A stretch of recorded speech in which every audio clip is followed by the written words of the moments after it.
Counting hours for voting to elect in office the next leadership to run the affairs of Osun State, the Independent National Electoral Commission (INEC) chairman, Professor Mahmood Yakubu, said, "The success of the peace accord depends on all stakeholders. As such, INEC has taken steps to ensure credible election on the 16th of July and appeals to all candidates to strive hard to abide by the peace accord." 13 political parties have signed a peace accord towards peaceful conduct of the Osun governorship election. Bishop Matthew Kuka, speaking at the ceremony organized by the National Peace Committee in Osogbo, urged all political parties featuring at the election to work towards peace, adding that Nigeria is in need of a peaceful environment. Therefore, the need to encourage political actors to think towards peace. He said that violence has been one of the fundamental threats to Nigeria's democracy. Therefore, all involved should shun anything that will mar their efforts to serve the state and Nigeria as a whole. This is a call for all civil society organizations, religious groups, traditional institutions, and other key actors, he added, to have a role to play in achieving peace in Nigeria. As we await the outcome of the July 16th Osun governorship election, the hope is that the election will be peaceful and accepted by all involved. The program is Nigeria Today, and the topic for discussion is efficacy of peace accord. And my guests to discuss this are right here with me. I'm Lydia Odiyochi. I will be back in a moment.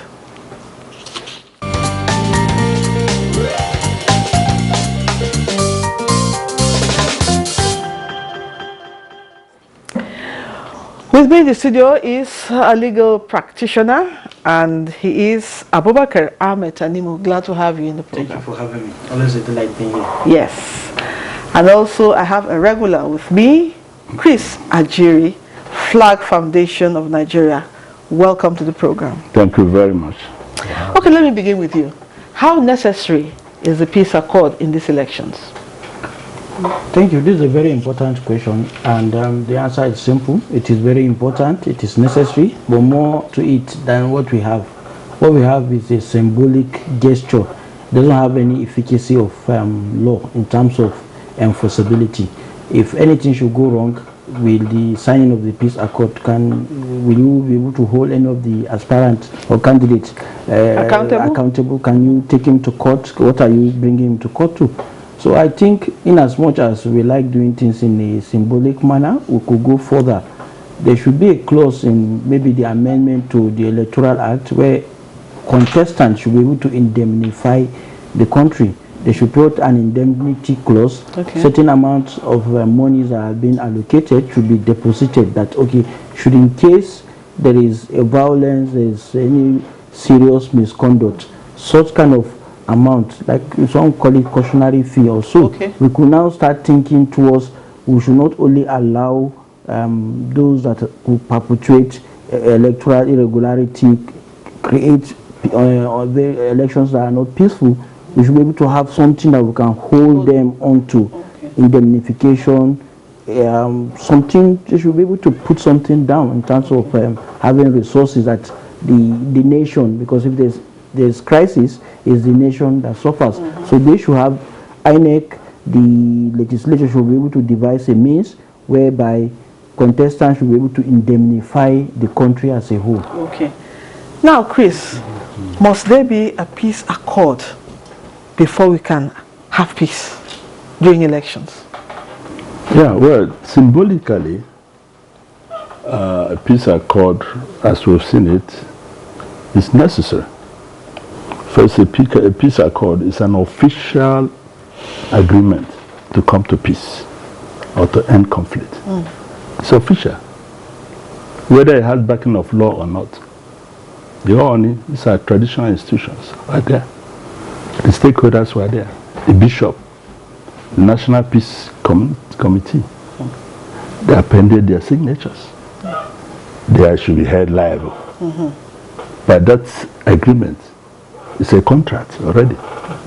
that they will work for peace. That's on one hand. And I don't want us to overemphasize it in that way and manner, but then in 2015, the peace accord, I think of January 10, between PDP, APC and other parties at Sheraton Hotel, brokered by Kofi Annan, former UN Secretary General, and Emeka Anyoko. And the way and manner President Jonathan embraced President Muhammad Buhari in that peace. I saw it reflect in my mind. And President Jonathan, in his book, My Transition Hours, he said he came under the burden of peace. He reflected on the peace accord that the whole world focused on. And he, on his own, that burden was weighing down on him. He went by and made that call that the 2015 general election is recorded as the most peaceful in the history of elections in Nigeria. In other words, this Osho election, which is just one of those midstream elections, we are going to 2023. Our focus should be on 2023 general election. Osho people themselves and the contestants and the political actors, they saw what happened in Ekiti State last month. Okay. So Ekiti State has set the tone. If they distort it, we will hold them responsible. Okay. So I am optimistic. All things being equal, that our show election on Saturday will come and go peacefully, leading the way towards 2023. Okay, now, we've had these peace accords before.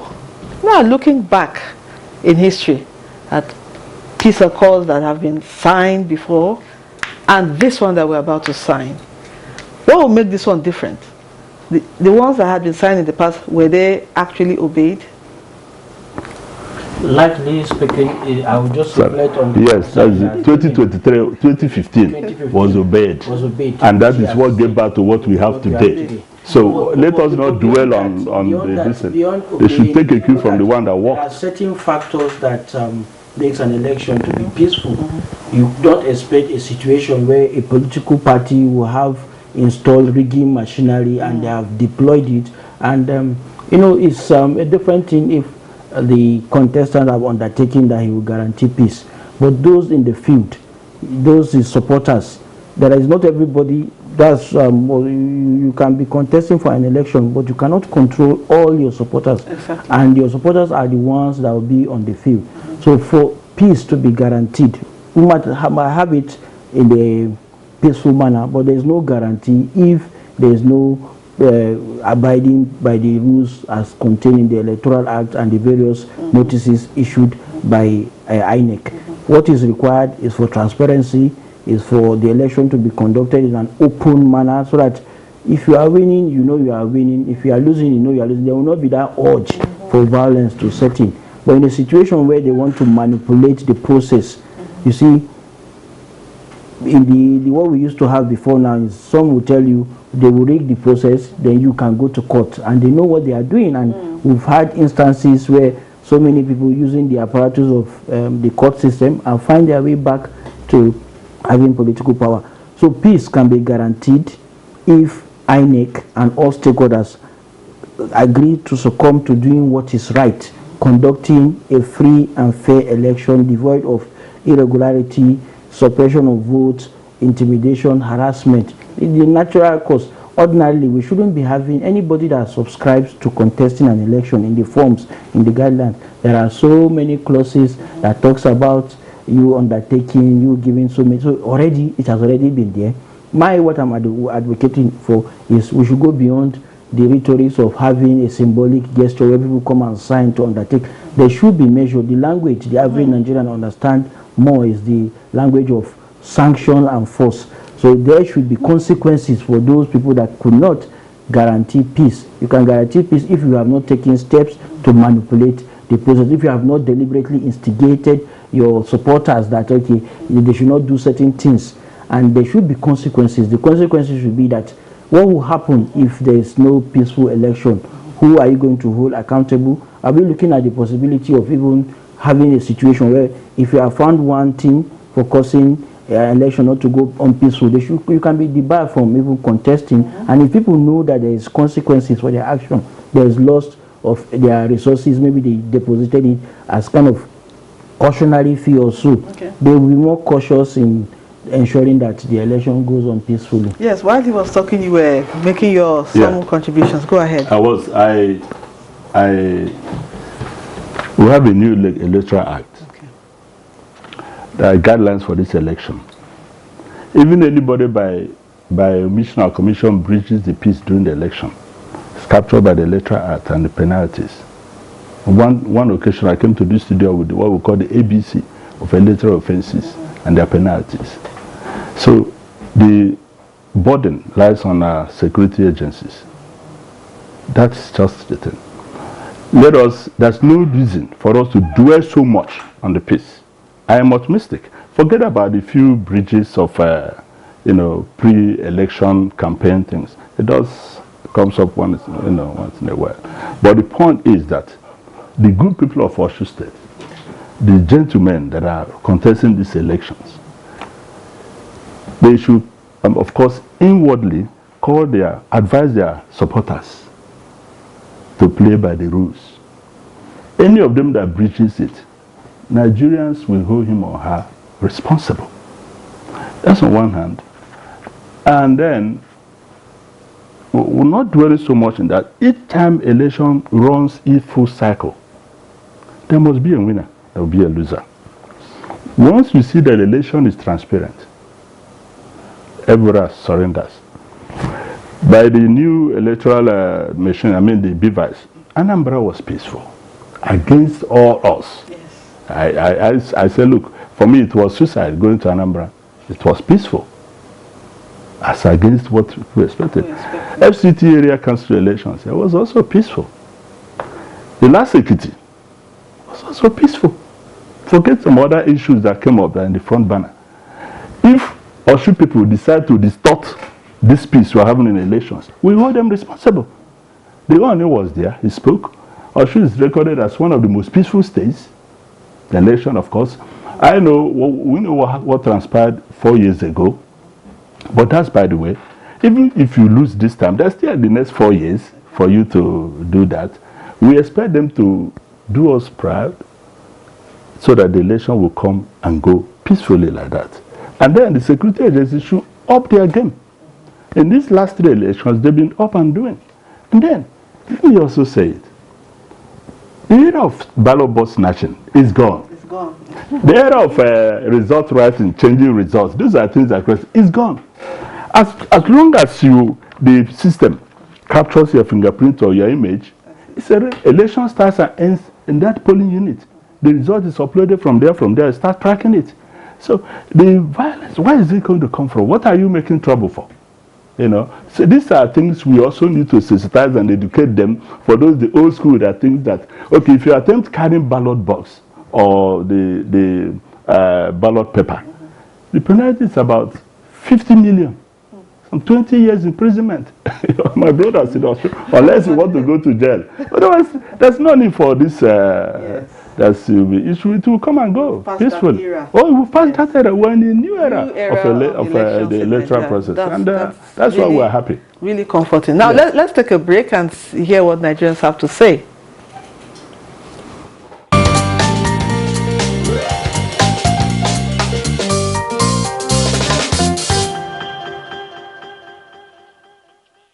Well, it's a good one so that the various political parties will talk to their supporters to adhere strictly to the guidelines given by INEC. Because of that agreement that they have signed, that accord is binding. So if there is any breach of security, the people and the government or the security agents will know who to lay hand on. It's just a front. So it's just actually a front. They know the politics they are playing. We've been suffering these things and throughout Nigeria for a long time. So this is nothing new, I'm sorry to say.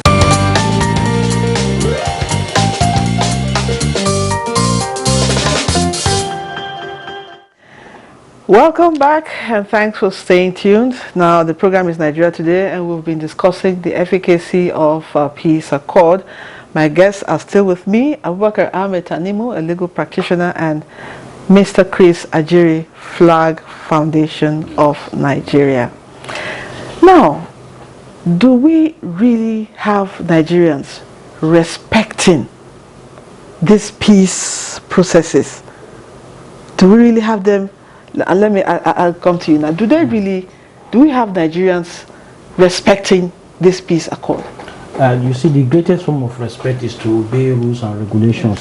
As Chris stated earlier, we have it in our Electoral Act, we have it in our various gamut of our criminal jurisprudence. You are not supposed to be violent, you are not supposed to infringe on other people's rights. You are expected to conduct your action activity in an orderly manner, and there are consequences for it. So, but some, because of the way and manner we do our politics here in this climate, the godfathers, those are the top juggernauts of the various political parties, they've given them the assurances that they can do and undo, so they shouldn't really care about the instrumentality and operation of the law. So what should be the solution is that our security agencies, particularly the police, they have a lot of tax before them. We've seen in various clips where you see people being manhandled, the bandit buses being snatched and the rest, and just by the side you see security personnel. I recall in 2019 where there was a clamor that those snatching bandit buses should be taken care of on site, and a lot of people, it sends a lot of fear, even though there's no legal backing for such kind of dastardly act to be carried out. But what is required is sensitization. The people should be carried along, they should be educated, they should be informed of what they are expected and the role they are expected to play. In as much as they've been educated, then the security apparatus equally must be empowered. You don't go and take a single police officer and put it in the midst of touts or in a village where it has no support base. There should be a kind of reinforcement. This is an off-season election. I see no reason why the military and every other various security agencies, so that you have enough manpower to be able to even withstand those that, regardless of the fact that they've been reorientated, they've been given all the summons and they refuse to comply. They should equally have the apparatus of force, that's the security agency, that could serve as deterrents. We want to see arrests being made, we want to see people being prosecuted for electoral offenses, because if you don't allow elections to go on peacefully, you are equally violating the Electoral Act, and there should be consequences, and it should be made known so that people should know that if you violate that Electoral Act, there's consequences, people are being prosecuted. It will serve as deterrent to would-be electoral offenders. Yes, you're talking about consequences and people paying for what they've done, especially during these elections. But from our history, are they really brought to book? Yeah, well, the last time I came here, last 2 elections, I advocated, when we came back from Osun State, from Efficacy State, got EFCC, there were clips of those they arrested. I challenged them sitting on this seat last month. I said, we want to see those ones. We want to see them in court. We want to see them brought to trial. Make a public shame of them. To act as a deterrent. And that's that. I also advocated for establishment of election offences tribunal or a commission, whichever. I land there's already a bill in the National Assembly, in that regard. These are steps for people that wants to help themselves. I know there is a lot of political merchandising. You know what is in the office of a governor? Those that wins, and of course the winner takes all, the begins to appropriate and they appropriate. That's lots of power. So there are political investors. There are people that invest millions in elections like this. They don't want to lose their investment. If the candidate they invested on, loses, they lost their investment. But then this is also the time to let them that it is not about investment. It's not about profit and sale. It is about humanity. It's about peace. In the first class, if there is peace, there's no amount of money that will give you joy. That is why, according to Thomas Hobbes, he said that the first law of nature is the law of peace. And then in alternative dispute resolution, also find out that man's quest for peace is insatiable. Man ordinarily seeks for peace because nature itself is peaceful. And even in the Bible, you know, in the book of Matthew 5:9, the Bible says, look, blessed are the peacemakers, for they are called children of God. In 1 Peter, yeah, of course, yes. In 1 Peter 3:11, he also said, seek peace and pursue peace. My dear sister, In fact, all religions. Nigerians, of course. Well, of course, we had that. Of course, we've had it that Islam is a religion of peace, and these are Christians and Muslims. Look, we have come to a point in this country where it's not a matter of begging them; it's a matter of the realities of today. We look at the 1964 general elections and the crisis in the Western Nigeria that accumulated at the so-called Wild West. It was that accumulated into the 1963 coup and the Civil War. Look at the state of the nation today. And this election, this is the last major election before the general election. So I challenge the PDP, the APC, the SDP, the Labour Party, the 16 candidates running for this election. 12 of them signed the peace accord. The Labour Party, because it's, the presidential candidate was the day of the mega rally, you know, was absent, and then the SDP also. But all of them. But then the point is that they have a challenge. They show that this election ends peacefully because look at our country today. We must start from somewhere. Definitely. So, going towards 2023, this election, also by Saturday, the 16th, right? God willing, by the special grace of God. It's not about Oshu people. It's about our collective decision. If there's problem there, it says the tone. Please don't derail us from what we have enjoyed in the last 3 elections, headed towards 2023. Okay. It will come and pass. Yes, with the overview is presented from the past and to the present. We can see there's a shift. Okay. Elections in Nigeria. Changing. That's right, of course, yes, of course. And the awareness is there. You can see even the youths are so involved in the people. Yes. Now, what does this portend for elections in the future? It portends a good omen because what we are going to have, we are no longer going to have an era where people sit in their rooms and dictate who becomes what. Now you have people, the youths, a lot of them are now being very active. A lot of people are registering for their PVC. I wish even the INEC would be able to meet the challenge and the demand because people now know that we cannot continue to have it the way we are having it now. Things are not working. A lot of people are suffering. The economic situation is terrible. So the only way they could effect change is when they participate actively. And their participation actively means that they will get involved by getting their PVCs, by ensuring that their vote counts. And the body now has moved to INEC. INEC should be able to create that avenue where people should be able to get their PVC on time. They should be able to conduct credible and transparent election. The hope is that any Nigerian can vie for any office and can be able to get to that office. You don't need to start buying votes. You don't need a godfather. You don't need a godfather. And that is when we can now have change and the challenges that we are passing, the insecurity, the economic challenges and every other thing can now be taken care of. Thank you so much. It's been an insightful discussion. Honestly, we wish you had more time. I thank you. I appreciate you for your time with us. Mr. Chris Ajiri, Flag Foundation of Nigeria, we appreciate your Thank you very much. And Abubakar Ahmed Tanimu, legal practitioner. Thank you so much for coming once again. And to you, our viewer, thank you for being a part of the program. Until I come your way again, remember you can still watch this episode and other ones on www.youtube.com/NTNG24hub. Thank you for being a part of the program. I am Lydia Odide Ochi. See you again tomorrow. Goodbye.